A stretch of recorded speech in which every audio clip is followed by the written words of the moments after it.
Okay, so it's been like almost 2 weeks, and I did figure out how to airbrush this LA Nails nail polish 424, which is $2 at Walmart. Okay, I figured out how to actually make it work in the airbrush, and here's the result after I also did this. So this is a wood kit, and as you know, to get a good metallic color, it goes over silver. But to get a good silver, that's got to go over black. So this thing got like primered and black and silver, and then I ran out of silver spray, so I had to paint it on, and then I did airbrush the nail polish, and it worked. It's not terrible. I'm not sure yet that this is really the way I want to go on stuff, but it's not terrible. Okay, and then the inside is camouflage brown as usual. So it looks, so when we dress this up a little bit with some graphite and other stuff, it'll look okay. And then the top rail is a black Sharpie for now. But here's the thing. We got to talk about this guy because these are the instructions, and I have 2 of these kits. So I'm going to show you a kit now. This is what it looks like when you get it. When you get these kits and you find them at train shows. So I got this kit for like $2. It was the second one I had. They come like this. It's a box of sticks, as usual. But if you are trying to do an Anna Marie Merit Award, this is a box of basic shapes. So you can claim this as 90% scratch built because all you have are basic shapes and a blueprint right here. So this definitely qualifies. Well, we'll find out when I put it in the contest room. We'll find out for sure. This qualifies as a base, nothing but basic shapes. All right, now what I need to show you. Oh no, please tell me they're not missing. Okay, that's not good. Hold it. Here they are. Here they are right here in this bag. All right. Now what I want to tell you about is, let's take a look at our guy. Okay, here's the end. Looks pretty good. All right. Now, this top is one of these sticks in here that goes all the way around to make the top. And on the bottom, you're supposed to put in this piece of metal screen that you're going to have to cut and put in down here. This little walkway. Why is that important? Well, it's important because of this. We're going to open an unopened version of it. Oh yeah, they're not even in the bag. They're just kept here. So what you get for the ends of this, and I gotta wonder now, how many people put this together without reading these paragraphs and put it together upside down? Because that is totally what you can do, because I'm going to show you. They're missing it. This is missing a paragraph. So if I do enter this in the contest room, I'm going to write the missing paragraph in here. And I'm going to redo that, and I'll print it out again. And I'll do that along with my model. Then I'll make it available on a website somewhere.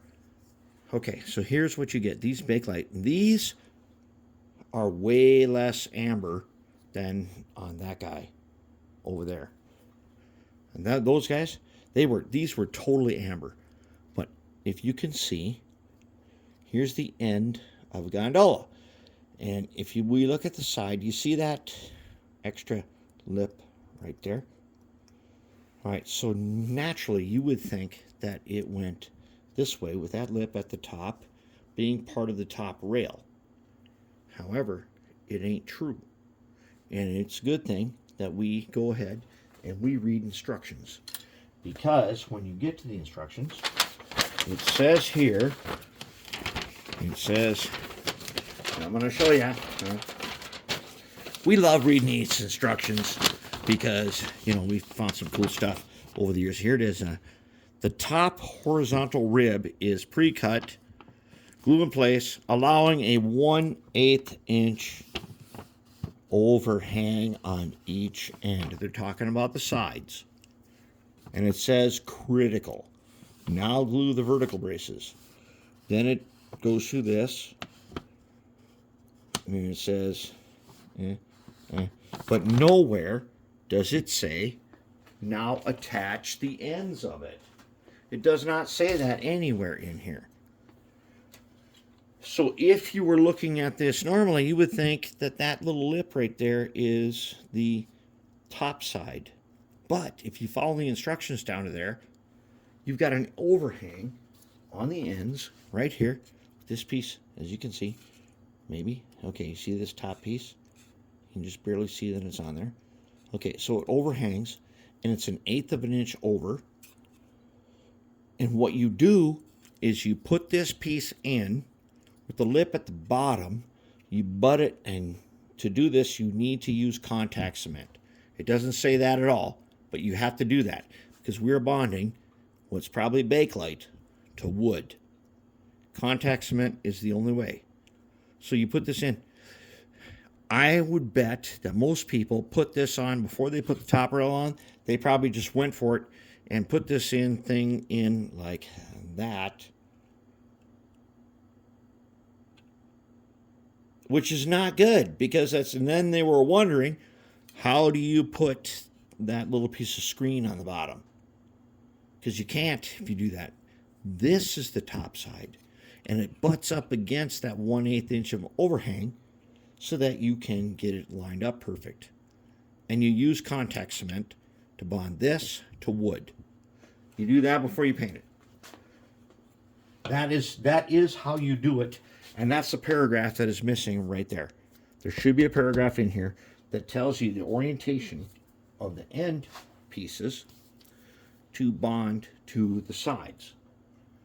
And I'll tell you what, doing these Craftsman kits is a challenge. Now, this is the first one of a bunch of them. And when I get through a few of these, I'm going to show some more things about tools and stuff I use to make it like this. As I go through these, ultimately, I intend on entering these into the contest for rolling stock because they are made of basic shapes. And airbrushing the nail polish was something I thought of that would just be interesting.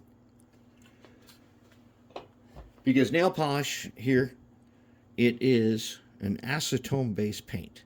Now, it is, obviously, it's pretty shiny. It's really metallic. And the decals that come with it, I doubt they're going to be usable because they're going to be 50 years old.